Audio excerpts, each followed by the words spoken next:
सो listen very carefully. हम लोग ने लास्ट टाइम जो है बेसिकली काफ़ी सारा डिस्कशन किया था। That was very very general discussion and उसमें काफ़ी सारी इधर उधर की भी बातें हुई थी। But now let's do some hard core physics. So listen very carefully. अभी हम लोग देख रहे हैं कि लेंस की जो दुनिया है, लेंस की दुनिया, वो लेंस की दुनिया कैसी होती है, उसमें क्या फॉर्मूले बनते हैं, वो भी हम लोग देखने जा रहे हैं। बट उससे पहले लिसन वेरी केयरफुली। हम लोग ऐसा करने वाले हैं कि हम लोग देखने वाले हैं कि refraction of light at single spherical surface, यानी कि लेंस जो होती है, लेंस वो दो स्फेरिकल सरफेसेस से बनी होती है। There are two spherical surfaces in a lens. अगर आप लेंस को ध्यान से देखें, उसमें गौर करें, तो लेंस का अगर ये सरफेस देखो, ये सरफेस, तो इसको पूरा एक स्फीयर में कन्वर्ट किया जा सकता है, राइट? पूरा एक स्फीयर है। वैसे ये वाला सरफेस देखोगे तो it is another sphere, it is some another sphere, कोई दूसरा स्फीयर है। So listen very very carefully.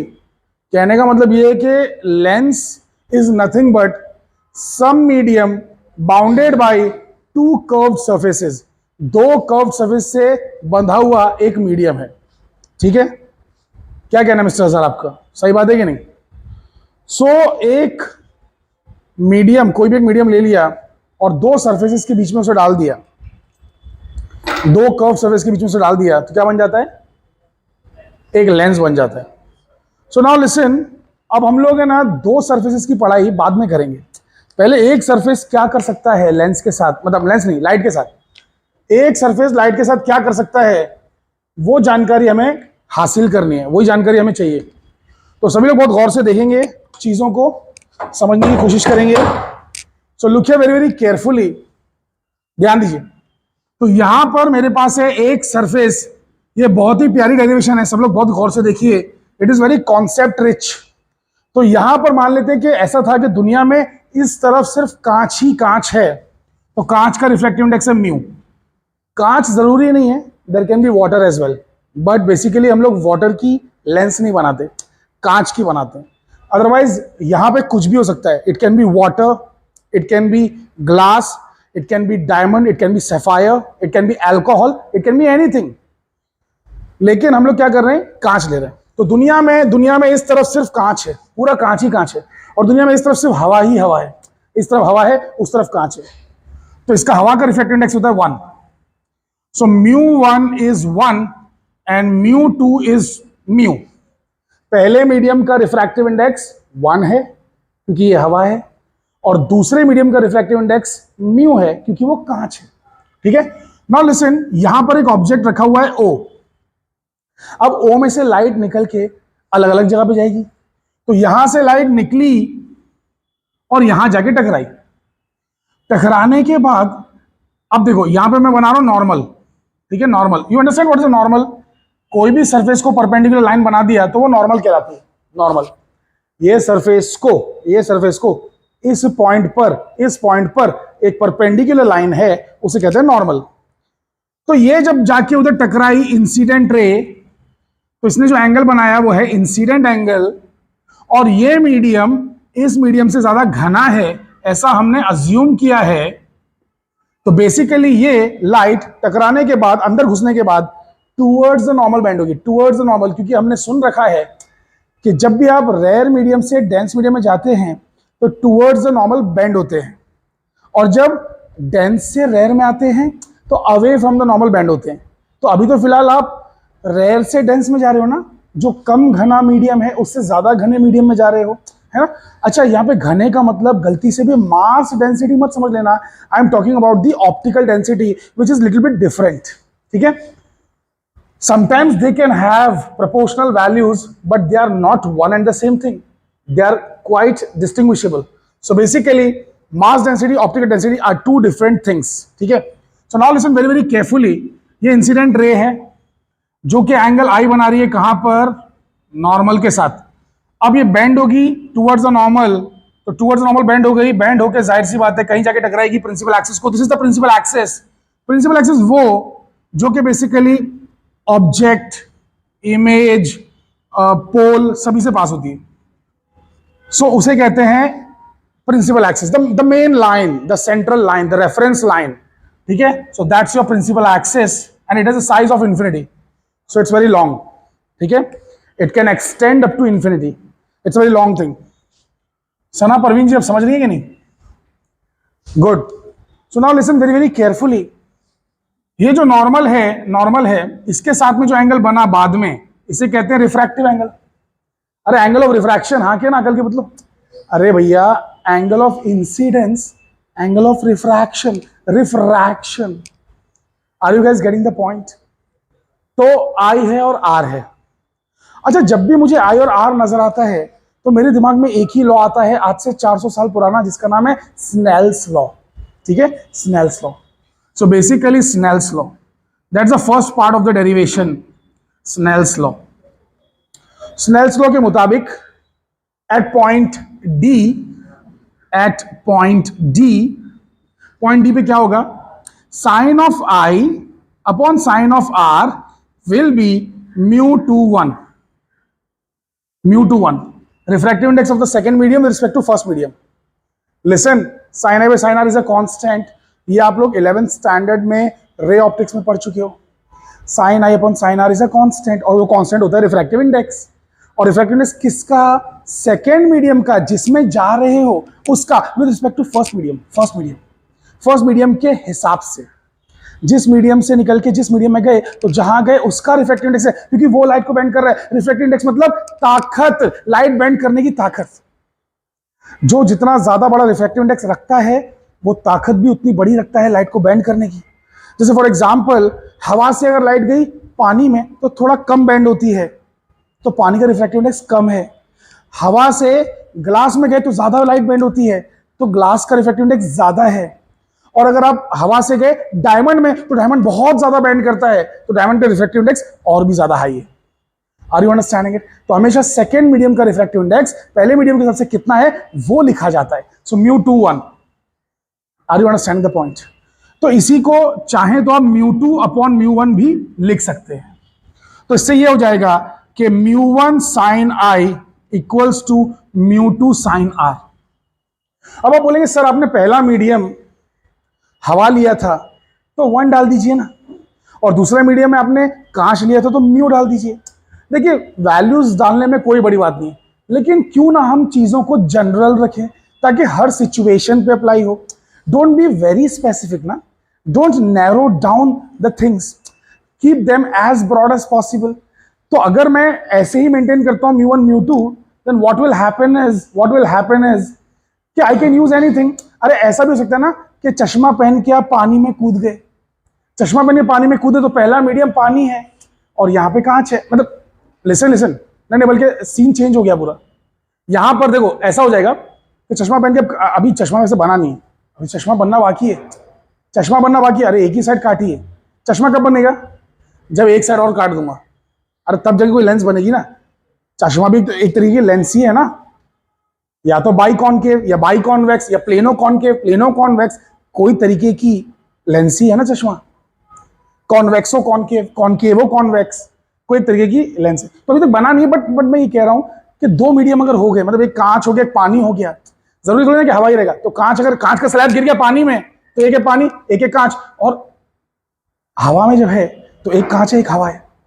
तो let's keep things general. Are you guys understanding it? तो कुछ भी हो सकता है, ठीक है। सो ये मीडियम कुछ भी हो सकता है, वो मीडियम कुछ भी हो सकता है। तो let's keep it like that. So let me just erase this part. Let's not be very specific, let's be more general, ठीक है। So look here, so this is the first equation, but listen, our diagram is incomplete yet. Now listen, I will call this as i. Now why do I call this as i? Why this is image?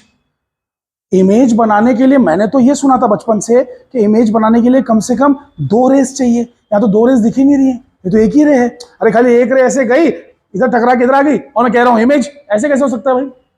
दो race चाहिए ना कम से कम भाई, ये तो एक ही रे है, यहां से गई यहां से गई, एक रे से इमेज कैसे बन गई? प्रिंसिपल करेक्ट, प्रिंसिपल एक्सिस खुद दूसरी रे है। अरे भैया, ये जो ओ है ओ में से जब लाइट निकलेगी तो इधर भी जाएगी, इधर भी जाएगी, इधर भी जाएगी, इधर भी जाएगी, इधर भी जाएगी, हर जगह जाएगी। तो ये भी तो एक रे ही हुई ना। और तुमको मालूम है कि जो रे सीधा सीधा पोल पे गिरती है वो बेंड नहीं होती, वो बेंड नहीं होती, वो स्ट्रेट निकल जाती है। तो ये भी एक रे है। तो एक रे यहां से गई, एक रे वहां से आई और मिल गई, जहां पे इंटरसेक्शन हो गया वहीं पे इमेज बन गई। अरे समझे कि नहीं समझे? सो प्रिंसिपल एक्सिस खुद एक रे है, तो इमेज बन गई। अच्छा, ये जो नॉर्मल जहां पे टकराई है इसे मैं कह रहा हूं सेंटर ऑफ कर्वेचर। कैसे कैसे भला ये कैसे सेंटर ऑफ कर्वेचर हो सकता है? किस हिसाब से, किस हक से मैंने कह दिया कि यही है सेंटर ऑफ कर्वेचर? क्या वजह है? मतलब सेंटर ऑफ कर्वेचर ऐसे कैसे बोल दिया? कुछ भी बोल, मतलब कुछ भी बोल दूंगा क्या? जितने रेडियस होना क्या मैंने इसको सेंटर ऑफ कर्वेचर कहा है, तो मैं ये जानना चाह रहा हूं कि इसको सेंटर ऑफ कर्वेचर कह भी कैसे सकते हैं? मैं तो खाली नॉर्मल खींचा, जहां टकराई कह दिया सेंटर ऑफ कर्वेचर। नॉर्मल जहां गिरी प्रिंसिपल एक्सिस पे मैंने कह दिया सेंटर ऑफ कर्वेचर। ऐसे कैसे भाई? क्या बनेगा? उतने रेडियस से सर्कल बनेगा। ऐसे कैसे कैसे कह सकते हैं आप कि उतने रेडियस से सर्कल होगा? नहीं नहीं नहीं, कुछ और सोचिए, सोचिए कुछ और। बराबर जवाब नहीं है। कोई बता सकता है? हमारे दर्शकों में से कोई जवाब देना चाहेगा कमेंट सेक्शन में? सो बेसिकली बताइए। अरे अकल के पुतलो, तुम लोगों ने 9वीं क्लास में मैथमेटिक्स में पढ़ा था कि radius is perpendicular to tangent, बराबर? Radius is perpendicular to tangent. अरे पढ़ा था कि नहीं पढ़ा था? तो सुनो सुनो, अगर कोई सर्कल रहा और उसको कहीं पे कोई टेंजेंट रहा और उस पॉइंट से, मतलब उस पॉइंट से अगर कोई मैंने परपेंडिकुलर लाइन बनाई, तो परपेंडिकुलर लाइन कुछ और लाइन नहीं बल्कि रेडियस ही होगी, क्योंकि रेडियस और टेंजेंट परपेंडिकुलर होते हैं। अरे तो ये जो सरफेस है, मान लो ना कि मैंने इस पे टेंजेंट बनाया है और उस टेंजेंट पे एक मैंने परपेंडिकुलर लाइन बनाई है, तो हो गया ना ये रेडियस, ये खुद रेडियस हो गया ना, radius. Are you understanding it? So this is R. तो मैं आर यहां पे भी लिख देता हूं, this is radius of curvature. So ये आर है, बट यहां पे जगह कम है तो मैं इसको आर लिख दे रहा हूं। अरे दोनों सेम है भाई, दोनों सेम है, ठीक है, दोनों सेम है। So this is r, radius of curvature, radius of curvature. Are you guys able to understand what I am saying? सभी लोग समझ पा रहे हैं मैं जो बातें कह रहा हूं बेटा? Very nice. सो ये रेडियस ऑफ कर्वेचर है। नाउ लिसन, ये है आई, ये है आर, इस पे अप्लाई कर दिया हमने ये चीज। अब ध्यान से देखिएगा, ये सब चीजें अननोन है, मतलब ये और ये नोन है। μ1 μ2 नोन है, आई और आर अननोन है। आई कैन बी एनीथिंग ना, आर कैन बी एनीथिंग ना। अरे भैया लाइट तो हजारों है ना, ओ से क्या एक ही रे निकल रही है क्या जिसका एंगल आई बन रहा है? अरे ओ से रे इधर भी जा रही है, इधर भी जा रही है, इधर भी, हर जगह जा रही है। तो आई तो कुछ भी हो सकता है, वैसे आर कुछ भी हो सकता है। तो अभी दो दो अननोन रहेंगे तो फिर डेरिवेशन खत्म नहीं हो सकती। हमें एक ही अननोन बचाना है लास्ट में। अरे फॉर्मूला क्या होता है जिसमें एक ही अननोन हो, बस बाकी सब नोन हो। तो हमें इन दोनों अननोन को गायब करना है, कुछ तो ऐसा करना है कि एक ही नोन, मतलब एक ही नोन बचे बस। तो आई और आर को सुलझाना है थोड़ा सा, इन्हें भगा के कुछ और बनाना है, आसान बनाना है जिंदगी अपनी। सो लिसन, अब हम करेंगे सेकंड स्टेप। सभी लोग ध्यान दीजिए, सेकंड स्टेप करेंगे, आई और आर को भगाएंगे। लेकिन उससे पहले लिसन, अपनी लाइफ को थोड़ा और आसान बना लेते हैं।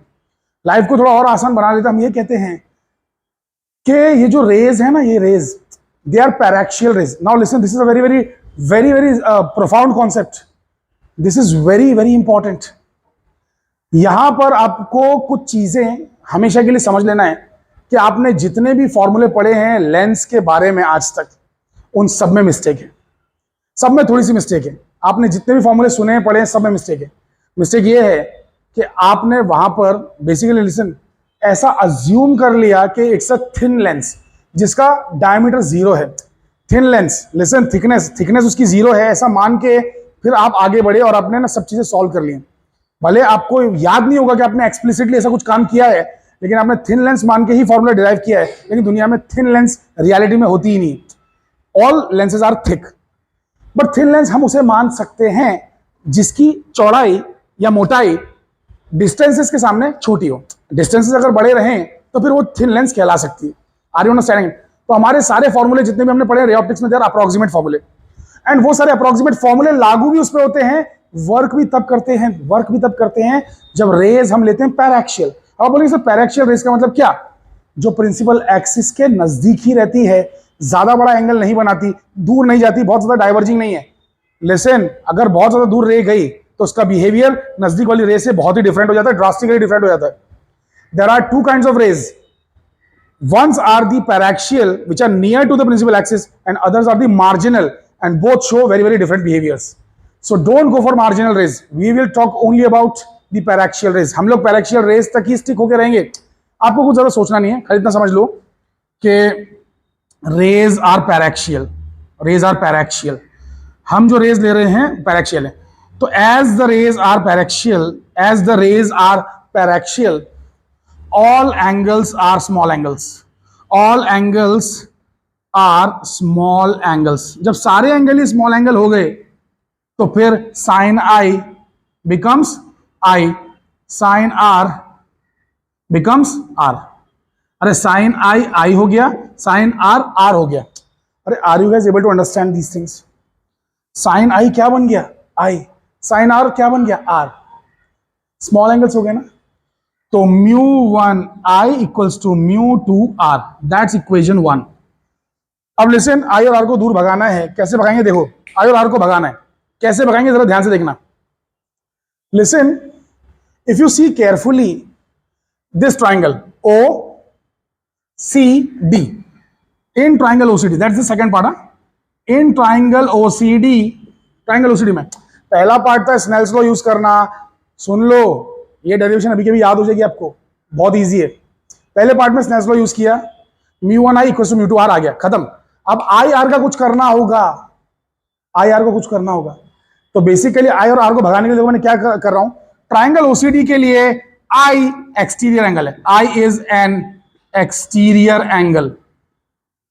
तो एक्सटीरियर एंगल थ्योरम यूज करके, therefore from exterior angle theorem, तो कुछ बच्चे जिनको एक्सटीरियर एंगल नहीं मालूम है थ्योरम क्या होता है, ध्यान से देखिए, इधर देखिए बच्चा लोग, ध्यान से देखो। अगर कोई भी ट्राइंगल है, उसके अंदर एक एंगल है ए, एक एंगल है बी, एक एंगल है सी, और सदफ जी अगर आपने ऐसे आके लाइन यहां पे खींच दी, ये जो पैर था ना, ये पैर, इसको एक्सटेंड कर दिया, अरे ये वाली साइड को एक्सटेंड कर दिया, और आपसे किसी ने सवाल कर लिया कि ये वाला एंगल अल्फा कितना है, तो आप डायरेक्टली जवाब दे देंगी alpha is a plus b, alpha is a plus b. Exterior angle theorem ये कहता है कि value of the exterior angle is equal to sum of the two remote interior angles. Remote मतलब दूर, दूर के इंटीरियर एंगल्स। अरे this is also interior angle, this is also interior angle, ये भी इंटीरियर एंगल है, तीनों इंटीरियर है, रिमोट वाले दोनों को ऐड करना है। For example, listen listen listen very carefully. तो नाज जी, अगर, क्या नाम आपका?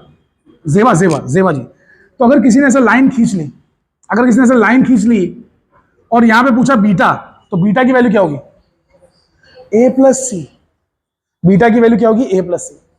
अरे भैया समझ पाए कि नहीं समझ पाए? ए प्लस सी, हाँ क्या ना? तो बहुत ही सिंपल है कि कभी भी आपको बेसिकली एक्सटीरियर एंगल बोला तो आपको फटक से पता चल जाना चाहिए कौन से दो इंटीरियर एंगल्स लेना है। तो मुझे बताइए कि इस डायग्राम के अंदर, ओसीडी के अंदर, मिस्टर याह्या बताइए कि जो आई है वो किसके बराबर है? Angle D O C plus D C O. अरे ये एंगल, अरे बाबा ये एंगल और ये एंगल ना, अरे तो let's call them as alpha, beta and something like that. Let me put beta here, it sounds much more interesting, and this is delta, some delta. Why? Because listen, it's looking some more symmetrical. अरे वो image है तो beta और object है तो alpha. अरे name doesn't matter, you can keep anything. अरे नाम में क्या रखा है भाई, समझ में आ रहा है? सो शेक्सपियर ने कहा था ना कि नाम में क्या रखा है, व्हाट्स इन द नेम, और फिर ये बोल के शेक्सपियर ने खुद नीचे अपना नाम लिख दिया।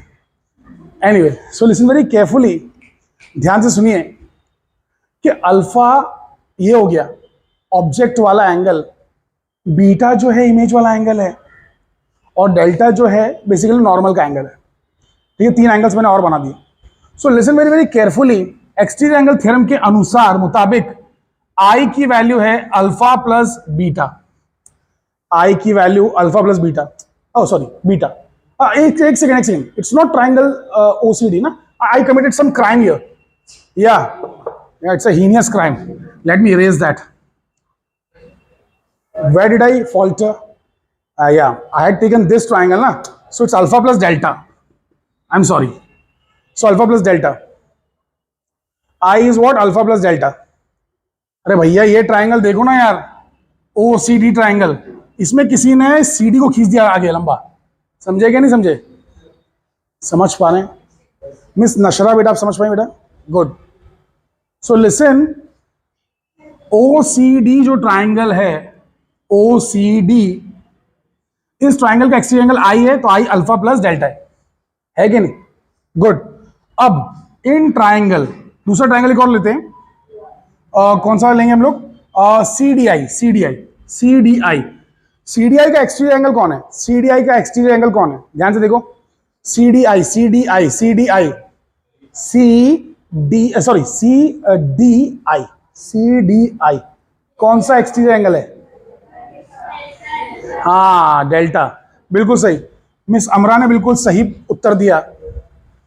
तो लिसन, सी डी या सी आई डी, ठीक है, सी आई डी में जो ये एंगल है, ये एंगल, अरे किसी ने आई सी को आगे खींच लिया, तो delta is exterior angle. So delta is what? How much? R plus beta. So r is what? Delta minus beta. अरे समझे? ऐसे क्यों किया, क्यों निकाला? क्योंकि हमें आई और आर को भगाना था ना भाई, तो आई और आर की वैल्यू निकालेंगे ना कहीं से। तो आई और आर की वैल्यू निकाल दी, ये हमें वैल्यू आ गई, तो अब यहां पर सब्स्टिट्यूट कर देंगे। So these are like equation A and equation B. So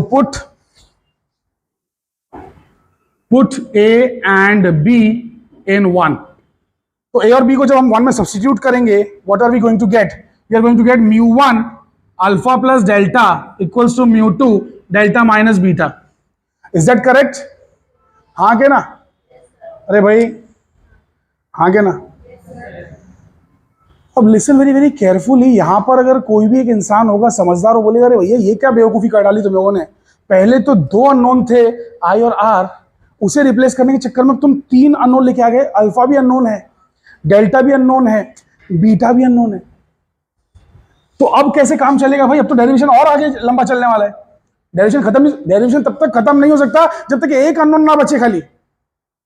are you guys understanding it? तो बेसिकली अब ये हो गया इक्वेशन 2, ये सेकंड पार्ट खत्म।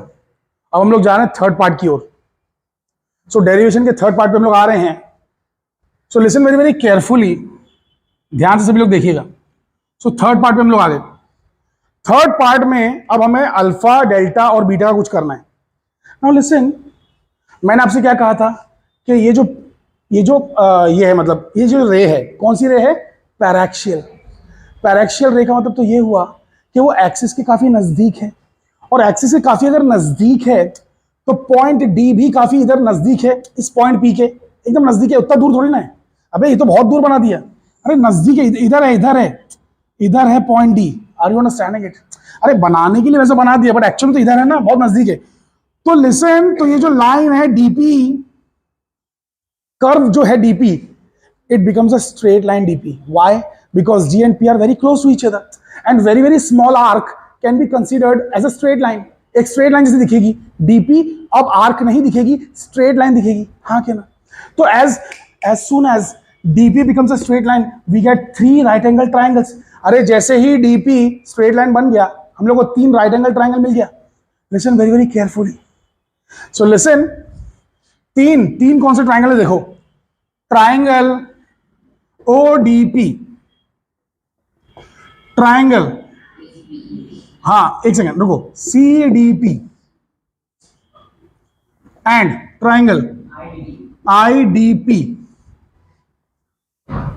Are right angled triangles. Right angled triangles, ये सब राइट एंगल ट्राइंगल्स बन गए। हाँ क्या ना? और राइट एंगल ट्राइंगल जब भी हमें नजर आता है, हमारे दिमाग में क्या आता है? पाइथागोरस नहीं, कम ऑन अजहर जी, अब हम बच्चे नहीं रहे। ट्रिग्नोमेट्री। अरे अकल के पुतलो, राइट एंगल ट्राइंगल जब भी नजर आएगा तुम्हारे दिमाग में ट्रिग्नोमेट्री क्लिक होना चाहिए। अरे कब तक 2500 साल पुराने इंसान के पीछे पड़े रहोगे? 2500 साल पुराना है भाई पाइथागोरस, ठीक है? So listen very very carefully. अरे अपने कैलेंडर से भी पुराना है, ठीक है? So listen very carefully. Right angle triangle. So अब राइट एंगल ट्राइंगल पे ध्यान दीजिए। So right angle triangle, listen, we are using trigonometry. तो यूजिंग ट्रिग्नोमेट्री, हमें क्या मिलेगा, देखिए सुनिए सुनिए, tan alpha equal to alpha equal to tan alpha क्या होगा, tan अल्फा क्या होगा, अरे अरे क्या होता है tan थीटा, क्या होता है, अरे बाबा tan theta is very easy ना, अरे tan थीटा बोले तो, हाँ tan थीटा मतलब ऑपोजिट अपॉन एडजेसेंट, सामने वाली अपॉन बाजू वाली, इट्स वेरी इजी। समझ में आ रहा है भाई कि नहीं? तो सामने वाली कौन है, डीपी, बाजू वाली कौन है, ओपी, ठीक है। सो tan अल्फा इज अल्फा, ये अल्फा क्यों लिखा मैंने, बिकॉज अल्फा इज स्मॉल, अरे स्मॉल एंगल्स है ना, तो tan थीटा बिकम्स थीटा, अरे हाँ क्या ना, अकल के बदलो। सो tan alpha is dp by OP, वैसे ही tan beta is beta, and beta beta के सामने वाली कौन है, इट इज dp, बीटा के बाजू वाली कौन है आईपी, हाँ चलेगा IP, correct, good. What about tan delta, tan delta सामने वाली कौन है, डीपी, बाजू वाली कौन है, सीपी, अरे समझे भाई के नहीं समझे, सब लोग समझ पा रहे हैं मेरी पूरी बात, वेरी नाइस। लिसन, इधर ध्यान दीजिए बच्चे लोग, मुझे कोई बताएगा कि इस डिस्टेंस को हम लोग क्या कह सकते हैं रे ऑप्टिक्स की भाषा में, यू कह सकते हैं, very nice mister Sohail, and इस डिस्टेंस को क्या कह सकते हैं, वी कह सकते हैं, इमेज, और ये तो आर है ही, ठीक है। तो ये यू है, ये वी है, आर, मैं इसलिए लिखवा रहा हूं बिकॉज इसका अभी वैल्यू सब्स्टिट्यूट करना बाकी है। So listen very very carefully, look here, अब अल्फा बीटा डेल्टा हम लोग सब्स्टिट्यूट करेंगे, अल्फा बीटा डेल्टा सब्स्टिट्यूट करेंगे, लेकिन उससे पहले चीजों को थोड़ा सुधार लेते हैं, सुधारेंगे कैसे, इधर देखो, थोड़ा सुधार लेते हैं, μ1 अल्फा और ये क्या है μ1 डेल्टा, ये क्या है μ2 डेल्टा और ये है μ2 बीटा, माइनस μ2 बीटा, बराबर है, अरे हाँ क्या ना। Now listen, look here very carefully, हम क्या करेंगे कि डेल्टा डेल्टा साथ में रखेंगे और अल्फा बीटा साथ में रखेंगे, तो this will become what, μ1 alpha plus μ2 beta is μ2 minus μ1 delta. How come, listen, μ1 alpha, ये माइनस था, इधर आके हो गया प्लस μ2 बीटा, ये μ2 डेल्टा पहले से ही था, ये उधर जाके माइनस μ1 डेल्टा हो गया और दोनों में से डेल्टा मैंने पुल आउट कर लिया। Are you understanding it? So μ2 minus μ1 delta, got the point, good. So that is equation 2। अब यहां पे सब्स्टिट्यूट करना अल्फा बीटा डेल्टा बहुत आसान हो गया, ठीक है। So listen, this thing is visible right, या, सो लुक वेरी केयरफुली, सब लोग ध्यान देंगे, इट बिकम्स व्हाट, μ1 अल्फा की जगह पे आ जाएगा dp बाई ओपी, बीटा की जगह पे आ जाएगा dp by IP, and finally μ2 minus μ1 delta, तो यहां पे आ जाएगा what, dp upon cp, correct, या perfect. So dp dp dp cancels out, हाँ के ना, dp कैंसिल हो गया।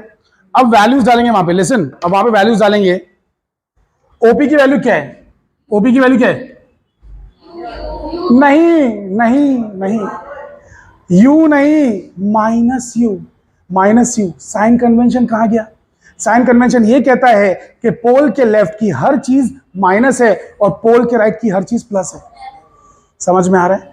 तो बेसिकली यहां पे आएगा minus, so OP is minus U, IP is plus V, अरे आईपी राइट में और सीपी भी राइट में, plus R, so therefore μ1 by OP क्या है, माइनस यू है ना, तो minus μ1 by U plus μ2 by V, अरे क्योंकि प्लस वी है, equals to μ2 minus μ1 by plus R, अरे हाँ क्या ना, so this becomes μ2 by V minus μ1 by U equals to μ2 minus μ1 by R, that's it.